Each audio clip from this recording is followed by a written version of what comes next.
Hello বন্ধুরা, welcome to fit Bangla. আজকে চলে এসেছি একটা নতুন ইন্টারভিউ সেশন নিয়ে একজন নতুন অ্যাথলিটের কাছে। দেখতেই পাচ্ছ, ওর নাম হচ্ছে Ankush Banerjee. Ankush, welcome to fit Bangla. Ankush প্রচণ্ড নার্ভাস হয়ে রয়েছে, ঠিক আছে, যেহেতু ওটা ওর প্রথম ইন্টারভিউ সেশন। এটা স্বাভাবিক ব্যাপার। সো আমরা নর্মালি কথা বলবো, কোনো ইন্টারভিউ সেশন না। তোমার আমার মধ্যে যেরকম কিছুক্ষণ আগে নর্মাল কথা হচ্ছিল সেরকম। সো ক্যামেরা ভুলে যাও, নর্মাল আমাদের মধ্যে একটা কথাবার্তা শিখবো। ও হ্যাঁ, আরেকটা জিনিস আমি বলতে ভুলে গেছি। এর আগে আমরা দেখেছি সমীর হালদারকে দেখেছি, সৌমেন সাহাকে দেখেছি, মিঠুন সাহাকে দেখেছি, আরও অনেক অ্যাথলিটদের আমরা দেখেছি যারা টপ নচ লেভেলে আছে। সো এবার আমরা একটা নতুন সেশন স্টার্ট করছি, যেখানে আমরা নতুন যারা আপকামিং অ্যাথলিট আছে, যেমন অঙ্কুশ করছে ম্যাথস ফিজিক থেকে। সো আগে আমরা দেখেছি শ্রেয়সীকে, যে বডি বিল্ডিং থেকে করছে। সো এইরকমভাবে নতুন যারা অ্যাথলিট আছে তাদের আমরা খুঁজে বার করব, নিয়ে আসবো তোমাদের সামনে। তাদের স্ট্রাগল, তাদের অ্যাচিভমেন্ট, তাদের ফিউচার গোল, এইসব সম্বন্ধে তোমাদের বলবো। তো বেশি কথা না বাড়িয়ে চলে যাচ্ছি ডাইরেক্ট অঙ্কুশের কাছে।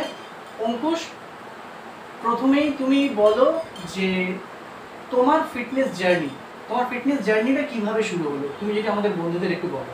আচ্ছা, প্রথম ফিটনেস জার্নিটা আমার চালু হয়েছে এমনি নর্মালি যেরকম থাকে যে জিমে যাব, ওরকমই শুরু হয়েছিল। যখন ক্লাস 8-এ পড়তাম, একটা বন্ধু বললো যে চ জিমে ভর্তি। এমনি গেছিলাম, তখন কোনো গোল ছিল না, কিছু ছিল না, এমনি জাস্ট গেছিলাম। তো তখন কিছুদিন করতে ভালো লাগলো। তারপর আবার কিছু কারণের জন্য একটু গ্যাপ হয়ে গেছিলো। তারপরে আবার শুরু করলাম যখন, তারপর থেকে এই চলতে তারপর ভাবলাম যে কমপ্লিট করবো। ঠিক আছে, 4-5 বছর যাওয়ার পরে তারপর মনে হলো কমপ্লিট করবো। তারপরে কমপ্লিটও করলাম। কমপ্লিট করার পরে দেখলাম যে এটা অনেক এক্সপেন্সিভ গেম, একটু কিছু করে তারপরে করবো এরকম ভাবলাম। তারপরে এই 2022 থেকে কমপ্লিট করতে তারপর মাও সাপোর্ট করা আরম্ভ করলো। তারপর থেকে চলছে এরকম। মানে এই চলছে তোমার, ওই যে 2022 থেকে জার্নি স্টার্ট হয়েছে, এই এখন রানিং চলছে। কমপ্লিট জার্নিটা 2022 থেকে চালু হয়েছে, ওয়ার্কআউট চলছে 2016-17 থেকে। আচ্ছা, স্টার্টিং নিয়ে একটা কন্ট্রোভার্সিয়াল প্রশ্ন জিজ্ঞেস করি, তুমি ন্যাচারাল? না, ন্যাচারাল অবভিয়াসলি না, প্রফেশনাল। যেটা একদিকে ওই স্টেজটা কমপ্লিট করার জন্য অবভিয়াসলি যে সাবস্টেন্স ইউজ করতে হয়, সেটা সাবস্টেন্সটা ইউজ করি অবশ্যই। আচ্ছা, মানে তুমি ন্যাচারাল নও? না। অনেস্ট প্লেয়ার, মুখের ওপরেই বলে দিচ্ছি আমি ন্যাচারাল নই। তাকে ভালো একদিক থেকে। আচ্ছা অঙ্কুশ, তুমি যে বলছো যে মানে তুমি কমপ্লিট করছো এখন, একটা নর্মাল প্লেয়ার আর একটা যে স্টেজ কমপ্লিট করছে, ঠিক আছে, দুজনের মধ্যে একটা আকাশ পাতাল ডিফারেন্স তো আমরা থাকেই জানি। সেটা সাবস্টেন্সের দিক থেকে হোক, ডায়েটের দিক থেকে হোক, হোয়াট এভার, অনেক স্ট্রাগল থাকে, অনেক স্যাক্রিফাইস থাকে, সব কিছু। তো অ্যাজ এ প্লেয়ার তুমি কমপ্লিট করছো যেহেতু, তো তোমার ফুল ডে অফ ডায়েটটা কী থাকে, ফুল ডে অফ ইটিংটা আমাকে যদি একটু বলো। মানে যখন তুমি কমপ্লিট করো তখন? যখন কমপ্লিট করি সকালবেলা বেসিক্যালি ওটস বা মুরগি, তার সঙ্গে ডিম এরকম অ্যাড হয়। তারপরে চিকেন, রাইস এরকমই থাকে। তারপর একটু পরে কোনো ফ্রুটস নিয়ে নিলাম, ফ্রুট স্যালাড এইসবই থাকে। তারপরে আবার চিকেন, রাইস, তারপরে আবার রাত্রিবেলা শুধু চিকেন, স্যালাড, এইসবই নর্মাল যেরকম হয় ওরকমই থাকে। একই ডায়েট থাকে, শুধু মেজারমেন্টে আলাদা থাকে, কারোর একটু বেশি থাকে, কারোর কম থাকে, এরকমই হয়। এবার কারোর কিছু অ্যাডিশনাল অ্যাড করলে সেটা ওয়ে প্রোটিন বা কিছু সাপ্লিমেন্টেশন, সেটা আলাদা রাখে। আচ্ছা, মানে মেইনলি তোমার হাই প্রোটিনের উপরই বেশি থাকে? High protein, low carb. যে কম্পিটিশনের সময়, কম্পিটিশনের যে 3-4 মাস আগে থেকে যে ডায়েট প্রোটোকল আরম্ভ হয়, সেইটাই high protein, low carb, fat additional যে গুড ফ্যাট যেটা হয় সেটাও অ্যাড। আচ্ছা আচ্ছা, আর মোটামুটি কার্বটা তুমি কবে থেকে কমাতে শুরু করো? ওই কম্পিটিশনের 3 মাস আগে থেকে। 3 মাস আগে। আর ওই সল্ট চেক, ওয়াটার চেক, ওগুলো লাস্ট উইকে আরম্ভ হয়, তার 8 দিন আগে হয়, কারোর 16 দিন। বডি টাইপের উপর ডিপেন্ড করে যে তার কিরকম কন্ডিশন এসছে না এসছে, ওই হিসাব মতন হয়। মানে বেসিক্যালি তুমি কতদিন এটা আগে থেকে স্টার্ট করো? ওই 2 সপ্তাহ আগে থেকে মোটামুটি সল্ট চেক এরকম। 2 সপ্তাহ আগে থেকে দিতে শুরু করো? আচ্ছা, তুমি তো এসছো এই ফিটনেস ইন্ডাস্ট্রিতে, ঠিক আছে। সো প্রত্যেকেই একটা ইন্ডাস্ট্রিতে যখন আসে, সেটা ফিটনেস হোক, ফিল্ম ইন্ডাস্ট্রি হোক, কর্পোরেট সেক্টর হোক, কিছু একটা টার্গেট চিন্তা করে আসে। তো তোমার কি মনে হয় যে আমাদের পশ্চিমবঙ্গে আজকের ডেটে দাঁড়িয়ে বডি বিল্ডিং বলো, মানে ফিটনেস ইন্ডাস্ট্রিটার ফিউচার কি? ফিউচার বলতে গেলে মানে তুমি এখান থেকে কি ফিউচার দেখতে পাচ্ছ?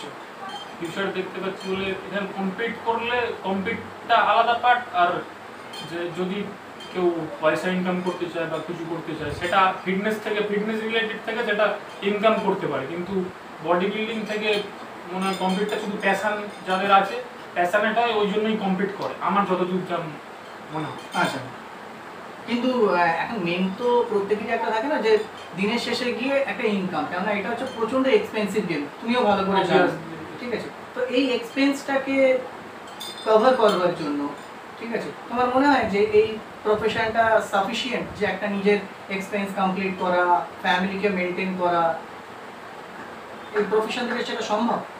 প্রফেশন থেকে সম্ভব বলতে গেলে দেখুন, এবার একটা যে নিউ কমার্স, ধরুন আমি একটা এক্সাম্পল দিচ্ছি, ধরুন একটা নিউ কমার্স কি যেখান থেকেই ধরুন একটা ধরুন কামাতে গেলে মানে যে কামাতে পারবে সে কামাতে পারবে, মানে ধরুন একটা নতুন ডাক্তারি পাস করা, ধরুন ডাক্তার, আমি বলছি এমনি এক্সাম্পল দিচ্ছি, ঠিক আছে, ডাক্তারি পাস করা ডাক্তার, সেও কিন্তু মানে ইনকাম করার জন্য কিছুদিন মানে কিছু সময় লাগে তার, অবভিয়াসলি 10 বছর 5 বছর 10 বছর পড়াশোনা করে আসার পরে তারপর প্র্যাকটিস করতে করতে করতে করতে তারপরে তার যখন মানে জানতে পারে তারপরেই তার ইনকাম সোর্সটা আস্তে আস্তে বৃদ্ধি হয়, সেটা আপনিও জানেন আমিও জানি। এবার যে কামাতে পারে সে কামায়, আর যে না কামাতে পারে মানে বেসিক্যালি তুমি বলতে চাইছো যে এই প্রফেশনে কিছুদিন থাকলে আস্তে আস্তে সমস্ত কিছু নলেজগুলো একসঙ্গে জড়ো করে একটা ইনকামের জায়গা তৈরি করে নেওয়া যায় পারে।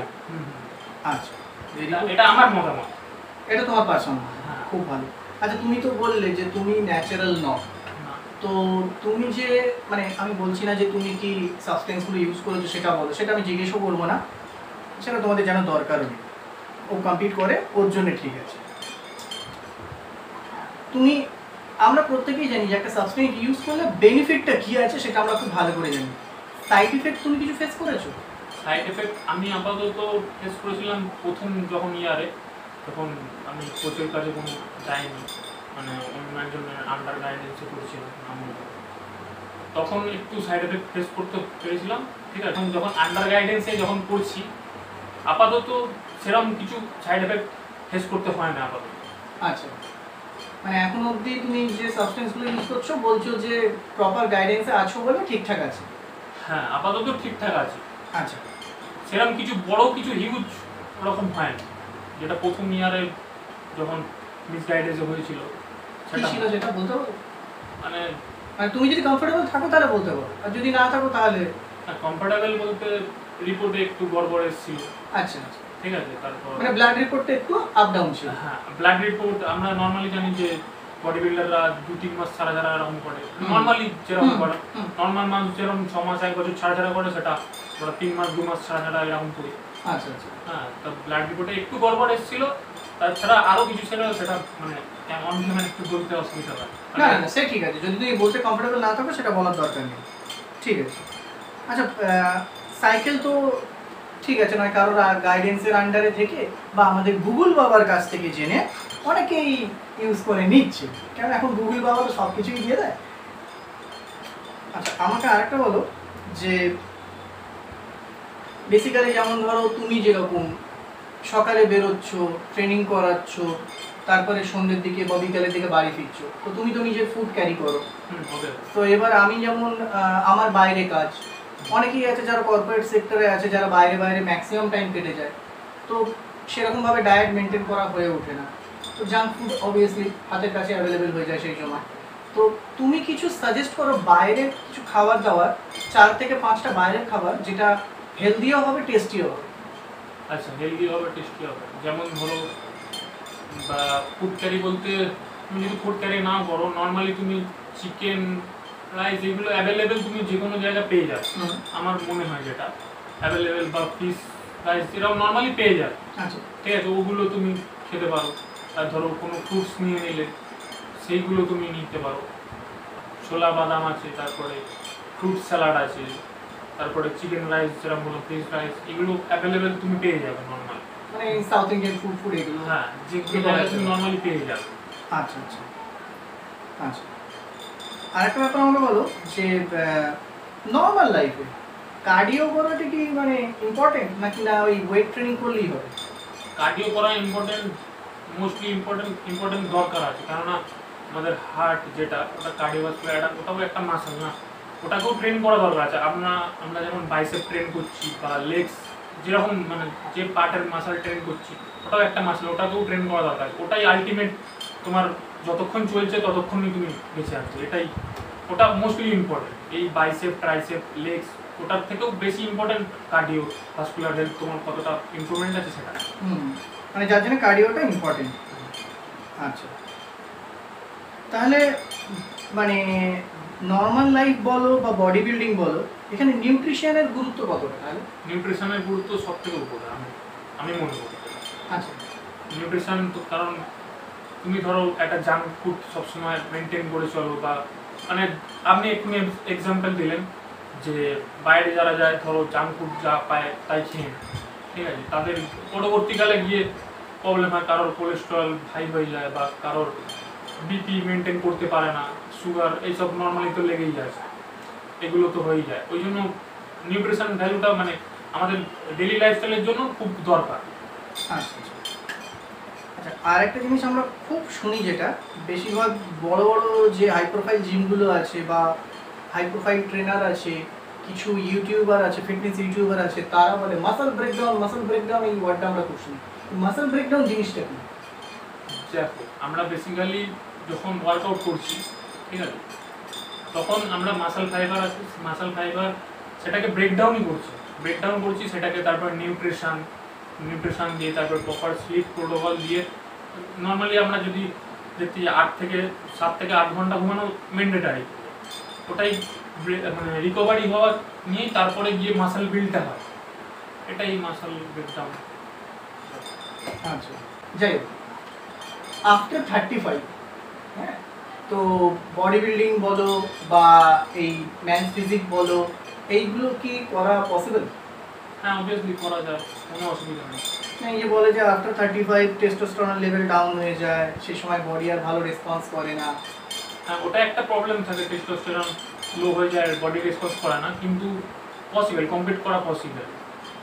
যদি ইনহ্যান্স দিক দিয়ে দেখতে যাও তাহলে পসিবল, ন্যাচারাল একটু টাফ হয়ে যাবে। যদি রেগুলার বেসিসে আগে করতে থাকতো ওয়ার্কআউট বা তাহলে মেনটেন করে আসতো, তাহলে সেটা ন্যাচারালি পসিবল, কিন্তু ওই লেভেলে যেতে পারবে না, মানে কম্পিটিটিভ লেভেলে যাওয়াটা পসিবল। যদি ইনহ্যান্স হয় তাহলে যেতে পারবে। আচ্ছা, আর একটা যদি ডিসেন্ট ফিগার অ্যাচিভ করতে চায়, ডিসেন্ট ফিগার নর্মালি অ্যাচিভ করে রাখতে পারে, কোনো অসুবিধা নেই, ওটা কোনো প্রবলেম হয় না। আচ্ছা, আরেকটা জিনিস বলো, সেটা হচ্ছে যে বেসিক্যালি আমি তো এই জিনিসটা খুবই করি, সেটা হচ্ছে যে বাইরে বেরোলাম, কিছু খাবার পেলাম না, চোখের সামনে একটাই জিনিস সব জায়গায় দেখতে হবে, সেটা হচ্ছে বিরিয়ানি। তোমরাও খাও, দেখার কিছু নেই, তোমরাও খাও। আচ্ছা, এই সাটিয়ে জমিয়ে 1 প্লেট বিরিয়ানি সাটিয়ে দিলাম, ঠিক আছে, তো ওই যে ক্যালোরিটা জমলো, ওইটা মোটামুটি রিডিউস করবার জন্য কতদিনের ওয়ার্কআউট আর কতক্ষণের ওয়ার্কআউট করতে হবে?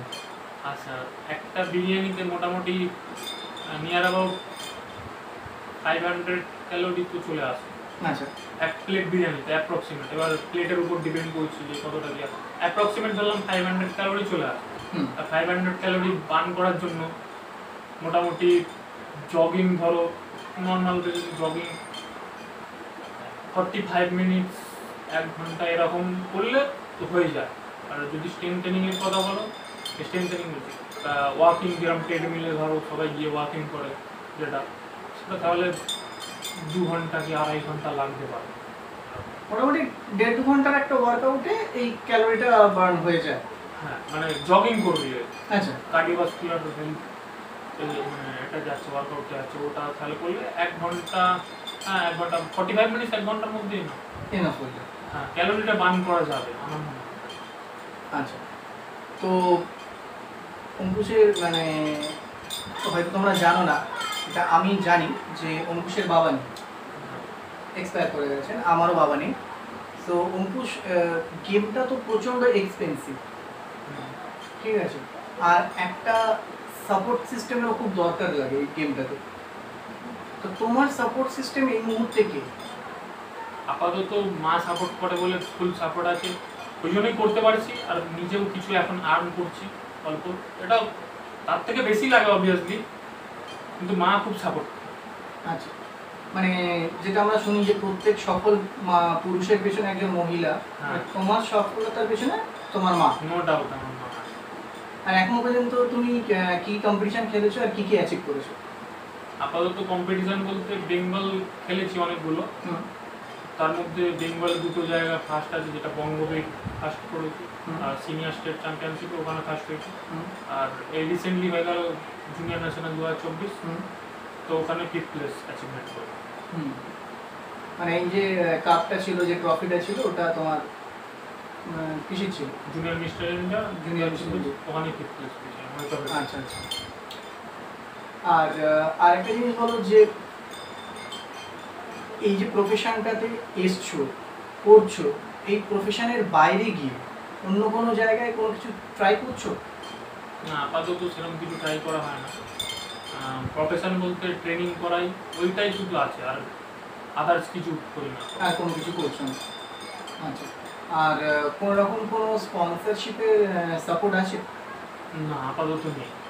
পাওনি কোনো কিছু, মানে লোকালে বা জানাশোনার মধ্যে থেকে কোথাও কোনো? না, কোথাও কোনো স্পন্সরশিপের সাপোর্ট নেই। নেক্সট কিসের জন্য রেডি হচ্ছে? নেক্সট আমি নভেম্বরে 2024 নভেম্বর অ্যামেচার অলিম্পিয়া আছে, সেটার জন্য প্রিপারেশন করছি। অ্যামেচার অলিম্পিয়ার জন্য। আচ্ছা, তো আমরা তোমার একটা ওয়ার্কআউট সেশন দেখব। তো যেহেতু ও মেন্স ফিজিকের জন্য খেলে, তো ওর ব্যাক ওয়ার্কআউটটা আমরা দেখব, ঠিক আছে? সো এরপর আমরা চলে যাবো ওর ব্যাক ওয়ার্কআউটটা দেখতে। সো অঙ্কুশ, খুব ভালো লাগলো তোমার সঙ্গে কথা বলে। আর তোমার অ্যাচিভমেন্টগুলো যাতে আরও আরও ভবিষ্যতে বড় লেভেলে পৌঁছয়, সেটার জন্য আমাদের শুভকামনা তোমার সঙ্গে রইল। All the best. আর তুমি পার্সোনাল ট্রেনিং যখন করাও বলছো, তো তুমি পার্সোনাল ট্রেনিং কোথায় করাও? তোমার সঙ্গে অনলাইনে কি ট্রেনিং নেওয়া যেতে পারে? হ্যাঁ, তো অবভিয়াসলি। তোমার যে সোশ্যাল মিডিয়া আছে, যদি আমি এগুলো ডেসক্রিপশানেতে সব পেয়ে যাবে তোমরা, তোর কন্ট্যাক্ট নাম্বার থেকে সোশ্যাল সাইট থেকে সব কিছুই পেয়ে যাবে। তবুও তোমার সঙ্গে যোগাযোগ করতে গেলে কীরকমভাবে যোগাযোগ করতে হবে, তোমার অনলাইন ট্রেনিং আছে কিনা, আর কোন জিমে ট্রেনিং করাচ্ছ, এগুলো একটু বলো। চার্জ যা আছে চার্জগুলো ওর থেকে ফোনেতে জেনে নিও। তুমি বলে দাও তোমার সোশ্যাল সাইট কি আছে, তোমার সঙ্গে যোগাযোগ করতে গেলে কীরকমভাবে যোগাযোগ করবে ট্রেনিংয়ে। আমার সাথে যদি অনলাইন ট্রেনিং করতে চাও, তাহলে আমার কন্ট্যাক্ট নাম্বার দাদা দিয়ে দেবেন, আপনারা ওখানে কন্ট্যাক্ট করে নিতে পারেন। আর যদি অফলাইন যদি করাতে চান, তাহলে আমি টিসিএস ছকের বাজারে সকালবেলার টাইমে ট্রেনিং করাতে, ওখানে আপনি কন্ট্যাক্ট করে নিতে পারেন, সেখানে দাদা কন্ট্যাক্ট নাম্বার দিয়ে দেবেন। ঠিক আছে, তাহলে মোটামুটি জানতে পারলেন যে ও শখের বাজারেতে টিসিএফএতে করায়। আর ওর পার্সোনাল নাম্বার যেটা আছে সেটাও আমি দিয়ে দিচ্ছি, স্ক্রিনে তো তোমরা দেখতে পাচ্ছ, প্লাস ডেসক্রিপশানেতেও তোমরা পেয়ে যাবে। ওকে, তো এরপরে আরও নতুন নতুন যারা অ্যাথলিট আছে, সেটা বডি বিল্ডিং হোক, মেন্স ফিজিক হোক, বা ক্লাসিক ফিজিক হোক, বা বিকিনি মডেল হোক, যাই হোক, তো সেইগুলো আস্তে আস্তে আস্তে আস্তে আমি তাদের কাছে পৌঁছানোর চেষ্টা করব, তোমাদেরকে দেখানোর চেষ্টা করব, যাতে তোমরা ইন্সপায়ার হতে পারো, যাতে তোমরা এই প্রফেশনে যারা আসতে চাও চোখ বন্ধ করে আসতে পারো, ওদের সঙ্গে যোগাযোগ করতে পারো, ওদেরও একটু সাপোর্ট হবে, তোমাদেরও ট্রেনিংয়ের যাতে হেল্প হয়, সেইটার জন্যে চোখ রাখতে থাকো নেক্সট ইন্টারভিউ সেশনেতে। আর অ্যাজ ইউজুয়াল আমাকে জানাতে ভুলো না যে নেক্সট কার ইন্টারভিউ সেশন তোমরা দেখতে চাও, সেটা কোনো বডি বিল্ডার বা সেটা কোনো men's physique player top notch লেভেলের, তাহলে আমাকে জানিও, আমি চেষ্টা করব তাদের কাজ অবধি পৌঁছানো। আর নিউ কামারদের ইন্টারভিউ সেশন তো এরপর থেকে চলতেই থাকবে। সো দেখতে থাকো, চোখ রাখো। Sign up.